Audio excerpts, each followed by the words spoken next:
Hello, we are in my wool shed. It's June 28th, I think, today. Yep. And I thought I'd show you my new Pat Green, new to me, Supercard. This is a Pat Green original, not a brother. Their brother is manufacturing these now, but I bought it secondhand from a private party, and it makes really beautiful bats because it has 3 cart drums that this one draws in the wool. This one is a stripper drum. It cleans anything off the big drum, and that is like VM. It'll get VM and neps and little short second cuts off.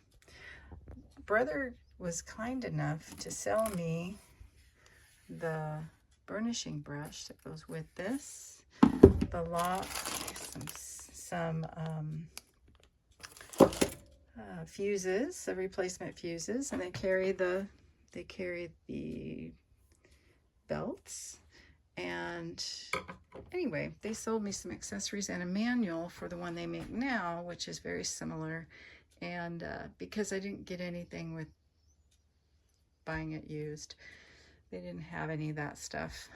And I'm, you probably don't know this about me, but I am like a freak about having all the accessories for a machine when I have a machine that I'm using. So the action on this large drum makes for a very nice, about a 33 to 35 inch long bat. And so I've been making these bats. These are Targhee. This is a Coopworth. These Targhee, I have some fleeces that I brought home from Sage Creek Targhee in Wyoming, and I've washed up this one that I just fell in love with because it's beautiful blue. And here is the washed. It's got a lot of VM in it, but I've been picking it out before I start carding. There's just lots of little stuff, but look at the variation in color. It's just a really gorgeous fleece, and I'm getting different tones of the blue grays or whatever you want to call this. On camera it looks a little different. So adding this to my arsenal, my goal is to make bats to sell at fiber shows and whatnot.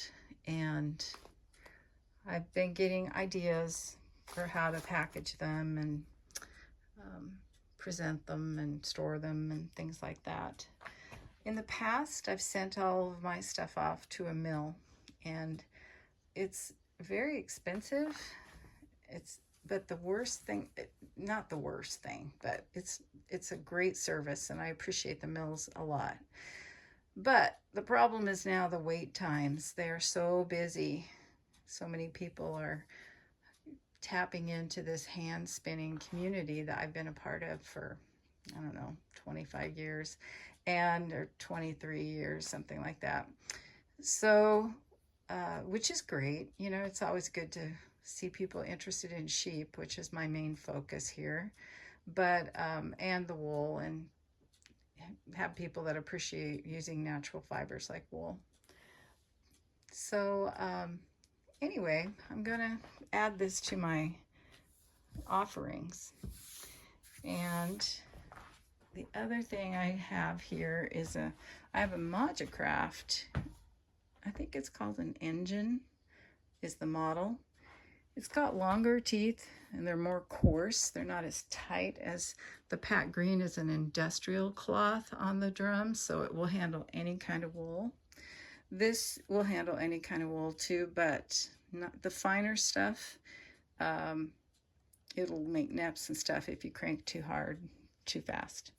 So this is a hand crank. So I make my dryer balls from that. I use this Pat Green triple picker to open up the fleeces, throw them in here, crank them, roll them up, wash them, and you know, then I get the dryer balls.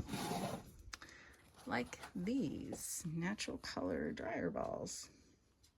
They're 1 ounce each. These are available at Yarn Folk and through me, and when I go to shows. I also have a whole bunch of Cormo that I bought from Barnhart Ranch here in Ellensburg, and I washed and dyed this fleece, and I'm going to be, it's super fine, like the Targhee. I'll be processing that on the Pat Green as well. So it has variable speed, so you can control the speed of the turning of these 2 worker drums. And then the Swift, the largest one, it goes at its own rate. It has its own engine, or excuse me, motor. These are motors over here, and belt that runs the turning of that large Swift drum. And as, I don't know if I mentioned it, you get about a 33-inch, is that a circumference? Yeah, bat off of this. Although the tines are really short, they're not long like on that other one. So it doesn't have the capacity to pack on too much wool, but that's part of the beauty of the action of that drum going around fast, these 2 going slow, and it gets lots of carding, and there's not a ton of wool in there, so you get a real smooth even card. Now they say that you should only have to put wool through here 1 time if it's properly prepared. I've been putting it through twice, and I know there are other people that put it through 3 times, depending on the fineness and that kind of thing. And I think when you're blending, like if you're blending several kinds of fibers, like some silk or kiviot and wool, and depending on the fineness of the wool, you might want to put it through so it homogenizes it, and you can really blend it so it's not distinct in the bat. You know, if you had little chunks of silk here and there, you'd want to do it several times. These are just 100% wool of the breed they are. This is from Sage Creek Targhee in Wyoming. I brought home 5 or 6 colored fleeces, and they're really, one of them had way too short of a staple length, so I'm making those dryer balls with it on that. The others have a decent staple length, so you know me, I'm used to a longer staple length with my coops. I have to have them sheared, you know, every 8 months. But these guys are a little slower growing. So, but they're 3.5 inches or something, which is very, very good. Some I had up to 4 inches. So what this carder's claim to fame is that you can do everything in 1 pass for well-prepared fibers. I'm hand picking these. I'm not putting them through my Pat Green picker because they're too fine. This is 20 to 22 micron. And it also has a lot of VM in it. So I'm picking that out as I go. And anyway, I think this will be a fun new addition to my farm shop. And I think spinners are going to like them. So thanks for joining me.